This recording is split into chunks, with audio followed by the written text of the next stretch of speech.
micromobility, for me, it's definitely electric. Every alternative that is added to the mobility mix can make a more solid alternative for owning a private car. How big is the maximum size of micro?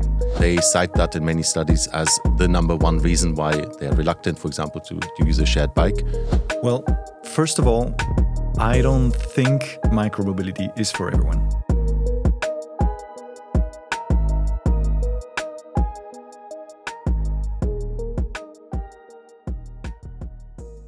Hello, everyone, and welcome to this episode of Urban Mobility Explained, sponsored by EIT Urban Mobility. And today's episode, we're going to have a brief debate about micromobility. So while we're having this conversation here, you should also follow along. And if you have anything that you want to comment or discuss on, or if you have any ideas for our next episode, please leave those comments in the description or the comments section below.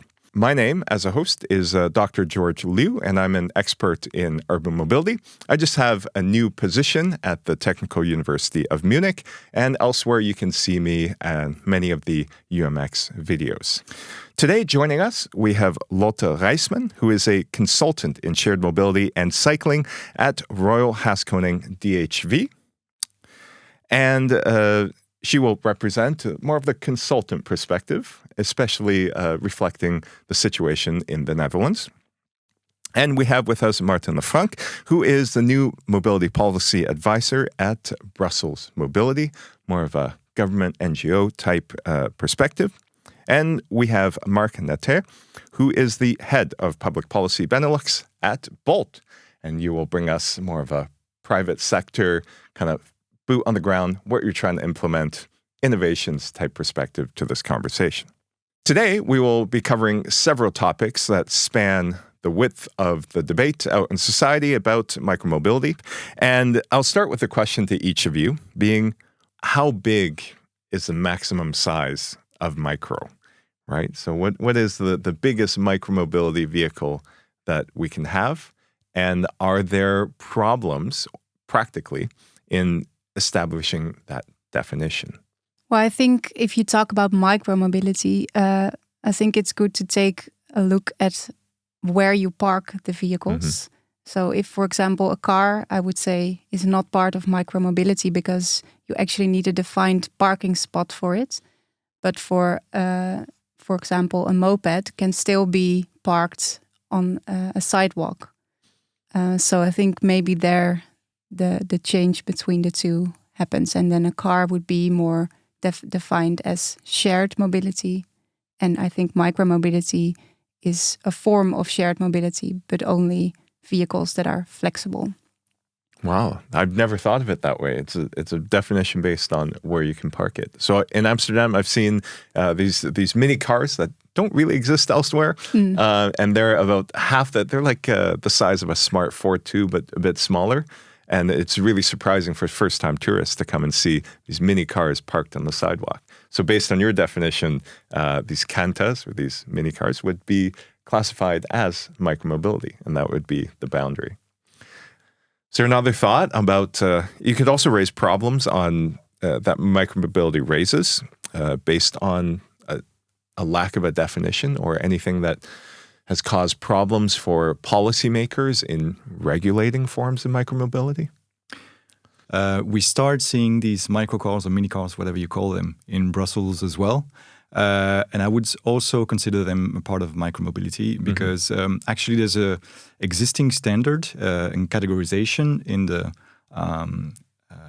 traffic regulations. It's the L category and basically cycles, going all the way up to quadricycles, and these vehicles are in this category.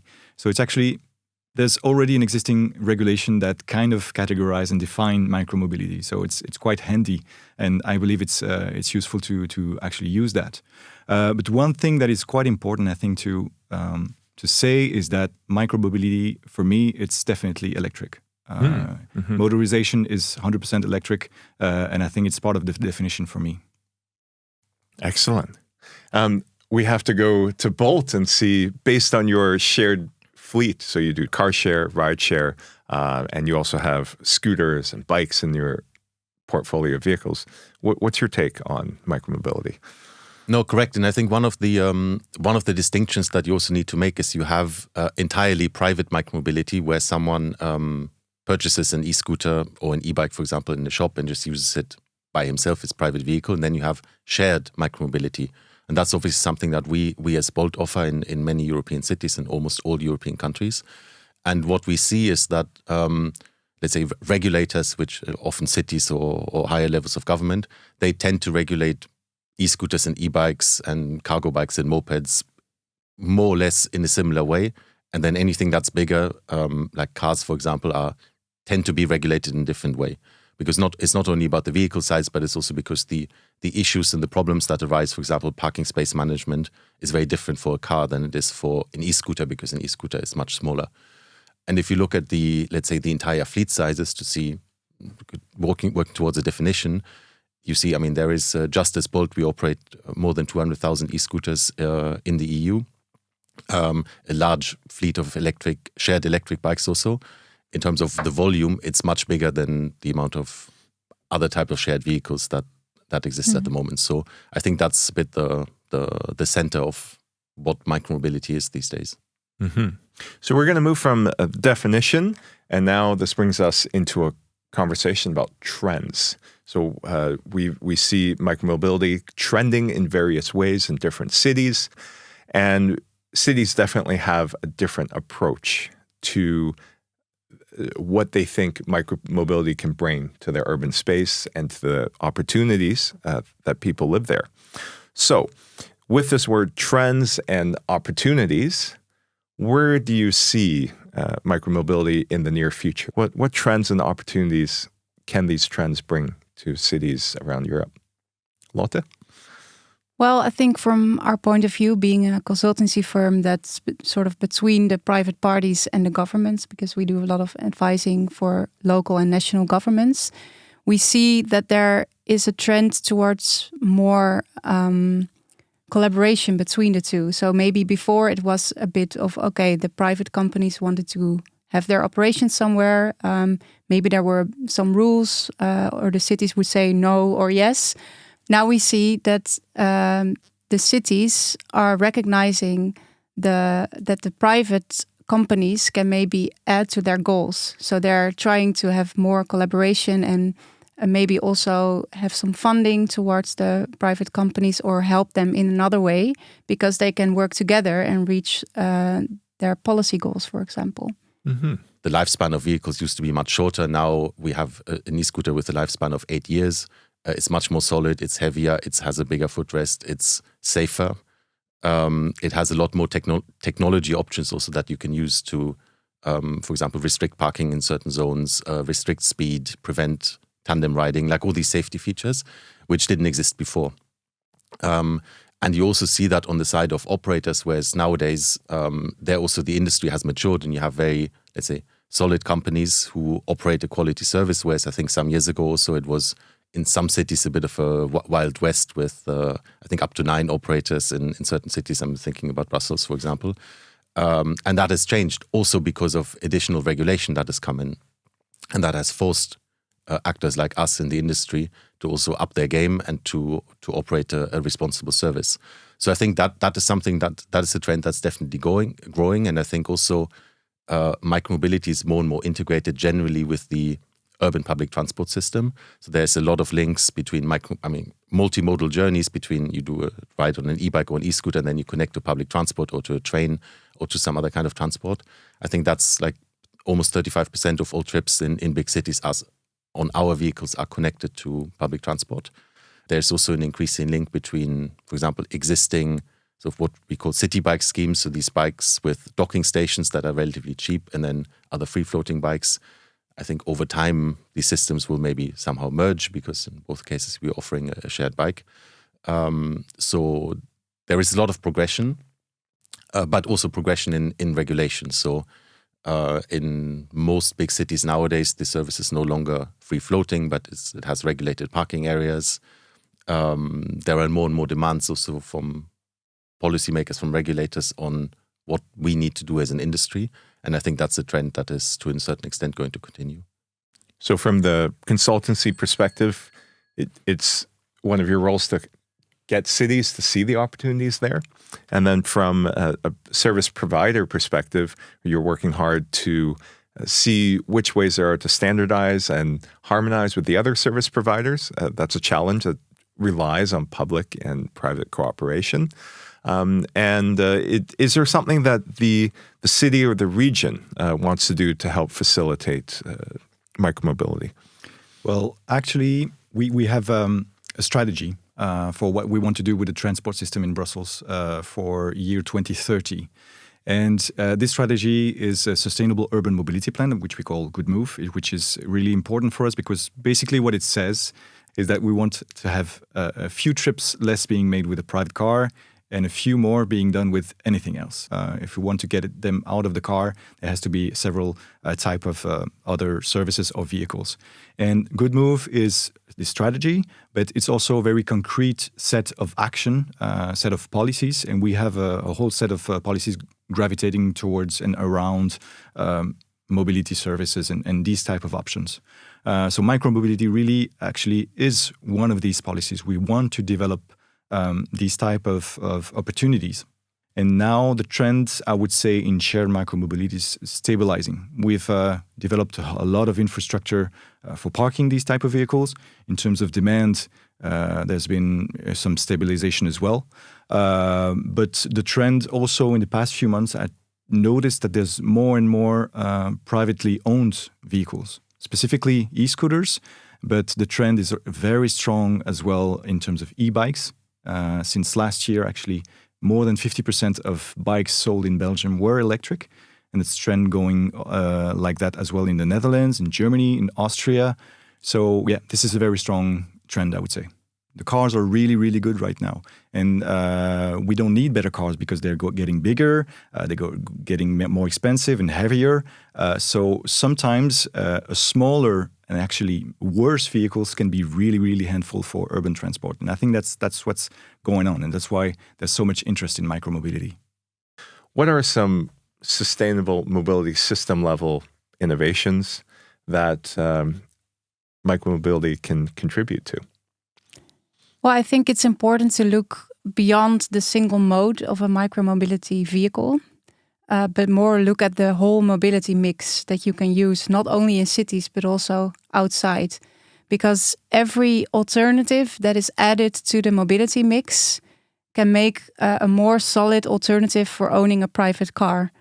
So, for example, if you're already used to having your own bike in your own city, sometimes renting a car, using public transport, but there's a certain location that you cannot reach within your destination without a shared vehicle, then maybe you would opt in the end for buying your own car after all. And I think that's good to realize, because sometimes we are focusing on how the single trip, for example, with an e-scooter or e-moped, is maybe replacing walking trips or cycling trips. And maybe for that single trip, that's not good. But on the whole system level, it is good because that person won't be buying a car. An example would be something like, if it takes you 20 minutes to walk to the train station, the train is much less attractive than if you could take an e-scooter or a bicycle. In the case of the Netherlands, like more than 50% of trips to the train station are made by bike, right? So that micromobility replacing an individual walking trip could lead to more train trips, for example, which then could displace the car for even longer distances. First of all, I wanted to say how much I agree with what you just said. I think it's one of the things where you can say actually more is better, more options is better, so that you have a reduction and decrease of car ownership rate in cities, which is a very strong ongoing trend in Brussels as well. So we have a very strong trend in Brussels where car ownership rate is going down. A couple of years ago, less than one household out of two had a car. And still keeps going down. So that's really, really important.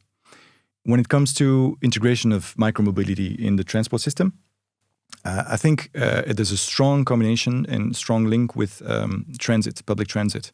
We've been doing surveys of shared micromobility users, and we see that a lot of trips are being made in combination with public transit. So that's a really important point for us. And that's why we've invested quite a lot in parking spots for these shared micromobility vehicles. The closer they are to mobility hubs or public transport stations, the better they actually work. So we keep investing in that direction and actually working on new kind of shapes or forms for these mobility hubs, and more will be coming soon in the next few months. So, of course, we're all here as supporters or being involved in micromobility, so it's natural that we talk about the positive elements here at the table. But I want to have a discussion also on the potential downsides. So some tripwires, something. Are there any trends that worry you that's happening with micromobility? Can you take the perspective of, for example, the pedestrian or the wheelchair user who complains that there's too much scooters littered around on the sidewalk? Scooters, bikes are being dumped into the canals of Amsterdam and elsewhere. Well, parking of these vehicles is really a big issue. We've been doing so much work in the past few months, and things are going way better than they used to. But it's still a big issue for us, and there's still a lot of pressure from non-users of shared micromobility to fix this and not have any scooters or bicycle in the middle of the sidewalk. So there's still a lot of work to do on that, and really work on user behavior, and maybe use some technologies from the private sector to increase precision in localization of these vehicles, so that it really can park in these dedicated parking zones. So that's one thing. One other thing that is really important for us to keep track of is road safety. Things have been going better as well in the past year. Actually, less incidents that we've had in Brussels with these kind of vehicles. But it's still, in terms of absolute value, it's still quite high, and we have to keep track of it and maybe think of other policies to make sure that there's not too many accidents with micromobility. Speaking of parking and people going too fast in city centers, there has been technological innovations that have nudged how people use these scooters, right? When it comes to micromobility. Marc, maybe you can list us some innovations that you're working on from the vehicle end, from the technology end, that's helping, let's say, people behave more appropriately in the urban environment. A lot of the safety issues and accidents actually come from users of private scooters and not of shared e-scooters. And why is that? Because with the private scooter, you buy it once in the shop, and then there's almost no further control on the vehicle. Apart from, yes, there are road traffic rules like for any type of vehicle, but the enforcement is obviously very difficult by police services. Whereas for shared scooters, the operator of shared scooters imposes a lot of policies. So, for example, in many cities or countries, by law, the speed limit for e-scooters is 25 kilometers per hour. But then either ourselves or cities ask us to limit it to 20 kilometers per hour. The speed in certain areas is limited to 8 or to 10, depending on what kind of road it is. So all those kind of things you can do to increase safety on a shared e-scooter, which on a private e-scooter you cannot do. Also, shared e-scooters, the vehicles are maintained regularly. So mechanics pass by, check the vehicle, check if it's roadworthy, etc., repair it, put it out of service. All these controls you don't have for shared vehicles. For private vehicles. But then you also have other means that we try to put in place to increase road safety. So, for example, on our vehicles, we have now a system that detects if there's more than one person on the scooter, which is forbidden by law, I think, in every country. And we also have a test that people can do, that we can put on to check if someone has been drinking. This you don't have for other means of transport. So micromobility is actually relatively over-regulated compared to other means of transport, because if you take a car, if you take your private bike, for example, nobody checks these kind of things. I think, yes, parking in some cases is a challenge, but there is also The trend obviously goes in many, especially Western European cities, a bit away from a free-floating system, at least in central areas, to dedicated parking hubs, which I think in many cities works very well. If I look, for example, at our operations that we have in the Netherlands with shared e-bikes, you're never going to reach 100% compliance, that you don't have that with car parking either. But the parking hubs work very well. There are very few complaints that come in either from users or from non-users. But I think a third factor very quickly on challenges to the industry is also the regulation on micromobility gets stricter and stricter. But on the other hand, yes, as we operate fully privately, so in the vast majority of cities, we don't receive any kind of public subsidy, so we need to have a business case. But we see more and more also cities regulating the industry so tightly with very long wish lists of what operators need to do that in some cases it can actually become pretty difficult to have a business case and to do it in a financially solid way for the long term, which should be in everyone's interest because micromobility is there to stay. But that's the big difference between micromobility and public transport, because public transport is in most cases highly subsidized. And then it's logical for a regulator also to have a long list of demands, whereas we are not as private micromobility operators at the moment. Right. When we think about sustainability, we tend to think green as is this product or service or system green, good for the environment? But the environment could be the urban environment, right? Does this micromobility system work for cities? Does it work for livability? Are people still going to be using it as part of their daily systems in the future? So it's not as well established as the other modes. So in the beginning, we thought, wow, like they're everywhere and people are complaining about them. They could go away. But it's been half a decade, I'd say, of micromobility being in cities. And now it's time to have that conversation where we think ahead about sustainability in all the aspects of micromobility. Well, if you consider a trip being made on a micromobility vehicle, outside of parking issues, anything, just a trip from A to B, the trip is absolutely harmless. There's no noise, almost no noise, no direct emissions. And actually, you usually see a smile on people's face when you ride a micromobility vehicle. If you try an e-bike, it will actually change your life. How easier and how nice it is to go through the cities in that direction. So that only is something that we have to defend, that we have to promote. Of course, there's other issues, but in terms of sustainability, I really believe that it will stay there for a long time, because you just change your life for the better when you use this type of vehicle. Next, I want to have a discussion about the infrastructure and safety aspects of micromobility in the form of what are the key infrastructure needs for supporting micromobility, especially with attention paid to how we make it safe for users? Well, I think there are two main parts. Mm-hmm. Obviously, the roads on which you use the vehicle. So, maybe in the ideal form, it would be a cycle track that can be used for different kinds of micro vehicles. But we mustn't forget the parking infrastructure, because as the vehicles are more and more distributed throughout cities, and especially in the dense part of the cities, the space is really a challenge. Non-users will have much more complaints if the vehicles are not parked in a good way, and they will maybe oppose it also more.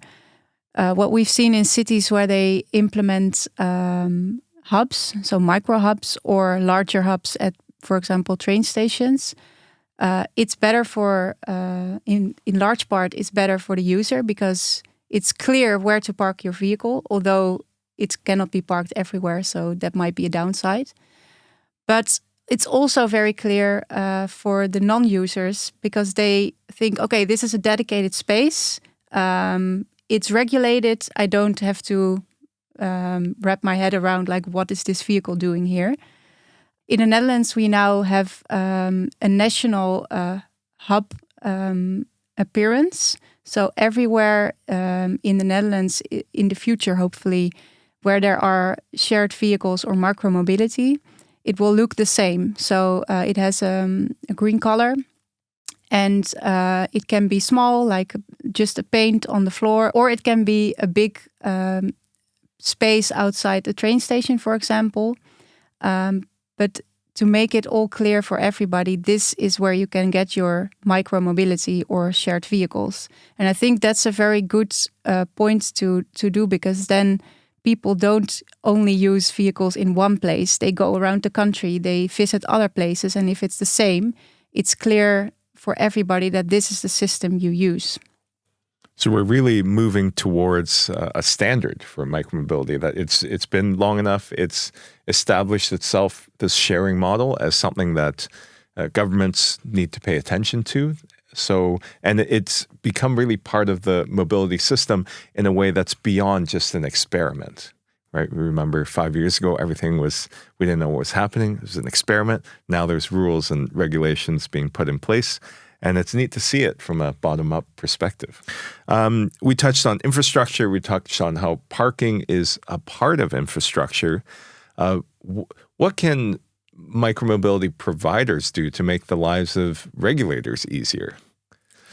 Well, I think first of all, I want to reiterate that infrastructure and parking space are really crucial when it comes to the uptake of micromobility, but also to the safety aspect.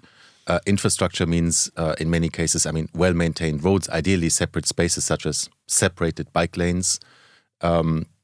We know also that, that is obviously important for road safety for all users, but we know especially that female users who are underrepresented in most cities amongst users of micromobility, they cite that in many studies as the number one reason why they are reluctant, for example, to use a shared bike or shared scooter, because of lack of properly maintained and physical or separated infrastructure that creates a safer riding environment. So I think that's key. And parking space, and the stress here is really also on the word space, is also important, because if you look at pretty much any average European city, you have a lot of space that is dedicated to parking of cars, and the cars will be stationary for 23 hours a day and used on average 1 hour a day when they move. If you compare that to the amount of space that is actually available for shared micromobility, we need a lot more space. Now, public space is scarce, especially in around train stations, for example, where there's a huge demand, but often we're not allowed to park our vehicles anywhere near the train station because there's no space. So these issues are all problems. So what can we do also as private operators? There are examples where also as a private operator, we've supported by arranging public space in a certain way. And I think maybe an interesting example is what we're doing in Tallinn, because in Tallinn we've also obtained space where we put physical charging docks for our shared e-scooters. It's connected to the electricity grid. The users see super clearly where can they park, because it has 5 or 10 parking spots. So there's no question, am I inside or outside of parking zone? That's where you put it. You put your vehicle inside, and the advantage is that it charges the vehicle automatically. So you don't need any trips by somebody when the battery is empty to replace the battery. The vehicles will always be charged and ready for the next user. So in hotspots, for example, at train stations, I think that is maybe a good solution. Another aspect when it comes to parking is also that parking rules need to be super clear and ideally consistent, because most users are not an expert in this. They will follow the rules if they know them, but it needs to be clear. So the more clarity that there is on the parking rules, and ideally harmonized, at least within the bigger region, the better it is. So I think that there's definitely a distinction to be made between two types of infrastructure: parking infrastructure and then riding infrastructure. But one thing that is important to realize from a city government's perspective is that these things take a lot of time and a lot of resource to put up at scale in a city. I mean, we've been doing segregated bike lanes, or bike infrastructure at least, for quite a while now, and the city has been transformed. But it's only a small percentage of city streets that have bike infrastructure. I like to quote an urban planner, French urban planner, who said something like 80% of the city of 2050 is already built today, already exists today. So you only have that 20% margin in the next 30, 20 years to actually do something. And it's not that much. So, of course, bike infrastructure is really important. But I think you can think of other policies, maybe not hard infrastructure, but that can really, really make a change. And for example, since early 2021 in January in Brussels, there was a change in paradigm of in terms of speed limits for cars, for actually bigger vehicles. 50 kilometers an hour used to be the norm. Now it's really a rare exception, and 30 kilometers an hour is the norm. And that changed a lot in terms of how you feel in the city, in terms of externalities of cars. There's less noise, a little bit less pollution, and it's much, much safer for other users of the public realm. There's a point to be made, or if you want to, but it's takes political courage, and it's not an easy policy to pass. I think it's important because between experts, it kind of makes sense and it's obvious.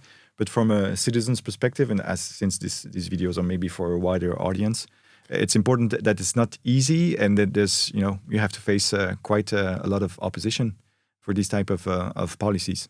And now I want to do the final round, which is the genie in the bottle question. Right. So think to the work that you do in your everyday existence, the 9 to 5, Monday to Friday, and think about the one thing that if you could wish for and it happened, that would make micromobility less frustrating to you. So it would be the one thing that you wish, if people just understood how much good that this change can bring, what would it be? And this is something that should be good for society as well as improving your everyday life. Well, one thing I would wish for is when governments, especially local governments, they often come to us and ask for our advice on how to get those e-scooters or bicycles, shared bicycles. And they often start with, okay, we want that. But they don't ask themselves, what goal do we want to reach? For who is it for? What do we want to achieve? They only think about micromobility as a goal in itself, but it's not. It's a means to something else. So I think what I would wish for is if governments and other people want to advance with this micromobility, make clear for themselves what it contributes to, and focus on that, because then it will become a better system in itself. Well, if I had a magic wand, I would try to change user behavior. Of course, it's bad behavior in every transport solution. But when it comes to shared micromobility, which is a hot topic, there's a lot of opposition, a lot of naysayers for these type of vehicles. But I always look forward, and has to be freedom of options. So the micromobility has a relevance in cities, but we have to focus on better user behavior, because there's, certainly in terms of parking, how the way that the parkings are parked in the city, there's a lot of issues still, and that gives arguments for the naysayers actually, and we have to be better. Of course, you feel completely free. You feel a super pedestrian when you're on this type of vehicle, but you have to think about other users as well. I also think that it's important to look at the broader picture of micromobility and its impact on the city, which is sometimes a bit forgotten, because in the debate about micromobility, sometimes it's very much centered around an individual scooter that causes a parking problem, or an individual accident, as sad it is, but that has happened. Those discussions never take place about cars. But what is this bigger picture? It's micromobility exists to remove cars from cities, or to reduce the number of privately owned cars, which can, if you think broad, can free up so much space in cities. You can have so many more zones for pedestrians, for micromobility, for cycling, etc. And I think if we look at this bigger picture, you will also see that the advantages of micromobility outweigh some of the disadvantages, which are often sort of at a very micro level. I think you're right, but we have to keep micromobility alive. In that transition, the issues and the externalities of micromobility have to be fixed. Because from again, city government's perspective, there's so much pressure from non-users, and they remain the majority. So if you have that kind of pressure, we have to fight and focus on getting things better, so that shared micromobility in particular can survive. So there you have it. We have our three guests, Marc, Martin, and Lotte. And we have their genie in the bottle ideas. So hopefully as a society and as the debate goes on in society and as micromobility evolves, we can find room for these great ideas to be implemented and to make our cities better. So that has been one episode of UMX in Debate. And today's episode was on the accessibility and the role of micromobility in our cities. If you have anything to ask to our panelists today, please leave your questions in the comments, and I'm sure we can get them to answer a few of your questions down there. And if you want to stay engaged, please hit that subscribe button. I've been Dr. George Liu, your host, and thank you very much again for our panel. Thank you. Thank you. Thank you.